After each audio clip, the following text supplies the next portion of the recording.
Yuse, good morning. Sa kabila po ng paghihimok ng presidente sa BARM na magkaroon ng pagkakaisa, bago pa man ang halalan, nangyari pa rin ang pag-aambush sa alkalde ng Sharipagwak.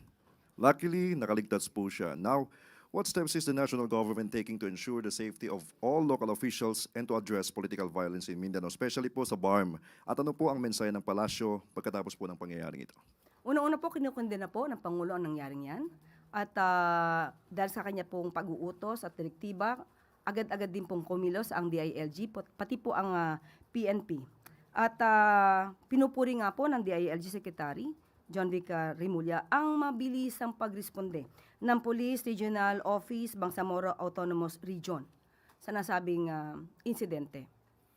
Mananatili po na palaluwigin ng DILG at ng pamahalang ito ang peace and order. So, doon sa mga ating mga kababayan dyan, kung meron po kayong nakikitang kakaibang aksyon, kahina-hinala, ipagbigay alam lamang po kaagad sa mga otoridad para po mas mabigyan pa po kayo ng karampatang proteksyon.